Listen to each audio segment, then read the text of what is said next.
The latest escalation between India and Pakistan was triggered by a deadly attack in Indian-administered Kashmir in April, which killed 26 people.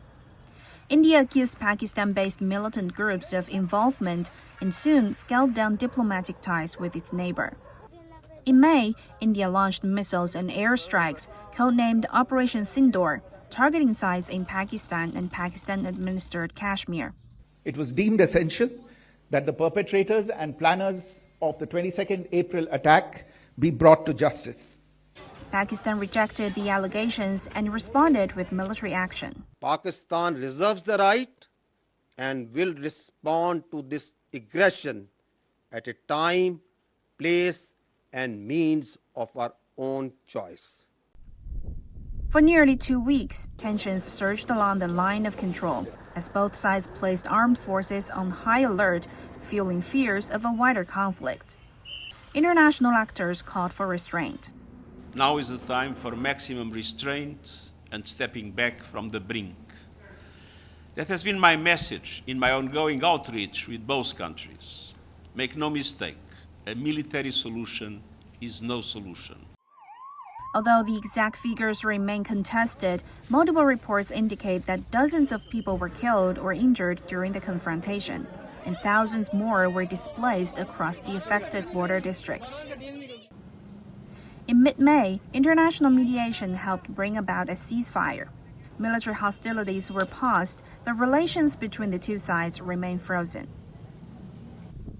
And another dispute moved to the forefront: water. The Indus Waters Treaty of 1960 will be held in abeyance with immediate effect until Pakistan credibly and irrevocably abjures its support for cross-border terrorism. Brokered by the World Bank in 1960, the Indus Waters Treaty allows India and Pakistan to share a river system that serves as a lifeline for millions on both sides. My family's survival is tied to this river. If it dries up, so will our lives. We have nothing else to fall back on. Without it, survival becomes almost impossible. In early December, Pakistan said official monitoring showed an unusual reduction in Chenab River water flow. Pakistan said it had formally raised the issue with India. The water issue is not just a matter of survival, it is existential, because Pakistan's economy, Pakistan's very existence depends on the availability of water. India has decided to use water as a weapon and has started building dams and reservoirs which are not in consonance with the treaty. In India, officials and analysts emphasize deterrence and counterterrorism, arguing that firm responses are necessary to prevent future attacks. The terrorist organizations that are active in Pakistan are constantly trying to create trouble in Kashmir.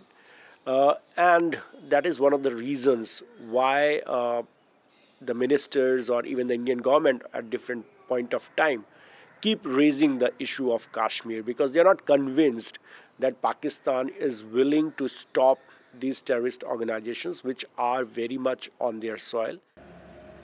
Looking ahead, analysts on both sides warn the current stability remains fragile. We cannot say 100%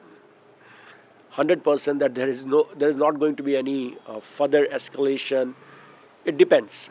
If something happens, India might retaliate. There are various issues, but in all these, the common factor is water. Now all these, they come down to the core issue of water, which can cause very serious problems. For nearly 8 decades, India and Pakistan have lived with unresolved disputes, rooted in the partition of the subcontinent and centered on Kashmir. Those disputes remain even as the nature of confrontation changes. In 2025, the crisis showed that while military escalation can be paused, deeper tensions over territory, security narratives, and shared resources continue to shape the region's future.